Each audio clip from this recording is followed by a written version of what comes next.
Justice Asif Saeed खोसा साहब की 20 अप्रैल की जो जजमेंट है उसका पैराग्राफ नंबर 130 आपके सामने रखता हूं और सवाल ये उठता है कि क्या नैब ने भी ये एक पैराग्राफ नंबर 130 नहीं पढ़ा था। और जब आप फाइनल जजमेंट पढ़ते हैं जो रिव्यू पिटीशंस के बाद आई तो उसके बाद इसका स्टेटस क्या होगा। इस फैसले में पैराग्राफ नंबर 130 में जो चीज लिखी हुई है वो बड़ी वाज़ेह है कि मुद्दा अलैह नंबर 10 यानी कि इसहाक डार की जानिब से कभी भी उस इकबाली बयान को नहीं जुटलाया गया, नहीं इस पर किए गए दस्तखत से इनकार किया गया और न ही इस इकबाली बयान को कलअदम करार देने के लिए किसी अदालत से रुजू किया गया और ना ये मज़कूरा रेफरेंस में मुल्ज़िमान ही थे जिन्होंने हाई कोर्ट के रूबरू मौक़िफ़ अपनाया कि मुद्दा अलैह नंबर 10 यानी कि इसहाक डार ने फौजी तसल्लुत में 6 माह की हिरासत के दौरान अपना इकबाली बयान दिया।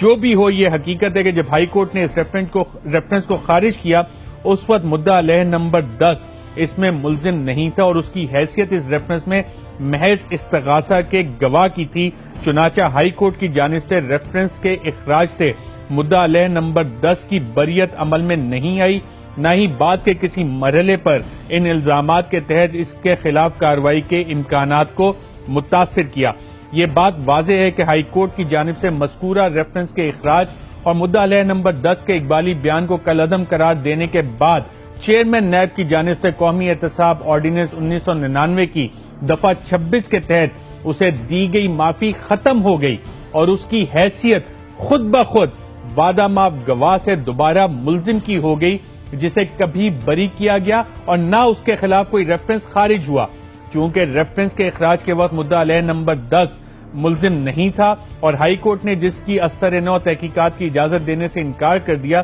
चुनाचा उसकी बतौर मुल्जिम हैसियत की बहाली के बाद मामले की असर-ए-नौ तहकीकात और उसके खिलाफ रेफरेंस दाखिल ना करने की मेरी नजर में कोई वजह नहीं।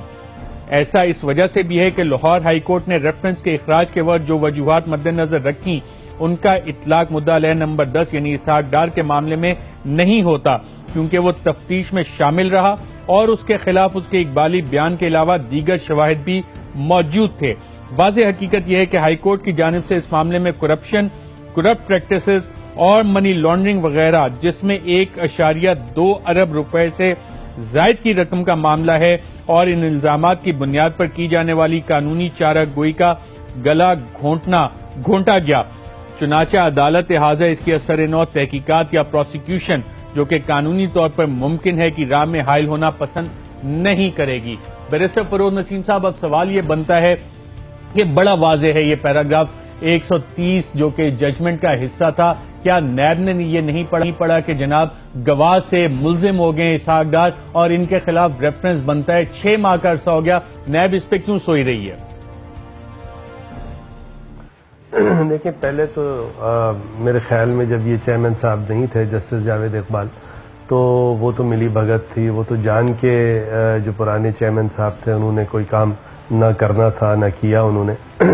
अब जो नए चेयरमैन साहब आए हैं तो उनके सामने शायद नीचे जो मातहत अफसरान थे उन्होंने ये चीज़ नहीं रखी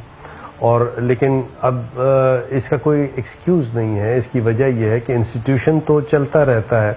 चाहे लोग अपॉइंट हों या डिसमिस हों या रिटायर हो जाए,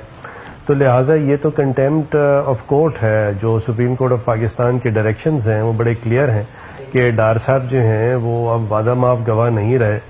अब वो अक्यूज्ड पर्सन है। और क्योंकि जो लाहौर हाई कोर्ट ने जो भी रिट का फैसला किया था, सही किया था या गलत किया था, इसमें तो अभी डिस्कस करते हैं, लेकिन एक दफ़ा वो फैसला आ गया तो उनका अगर कन्फेशनल स्टेटमेंट ख़त्म हो जाता है तो वो वादा माफ गवाह नहीं रहते और वो वादा माफ गवाह से अक्यूज पर्सन हो जाते हैं। ये जस्टिस आसिफ सईद खोसा ने पैरा 130 में कहा। तो अब जो उन्होंने कहा है तो इसका लॉजिकल एंड और लॉजिकल कंक्लूजन तो यही है कि ये ऑर्डर इसको इम्प्लीमेंट होना चाहिए था और ये क्यों नहीं इम्प्लीमेंट हुआ, ये तो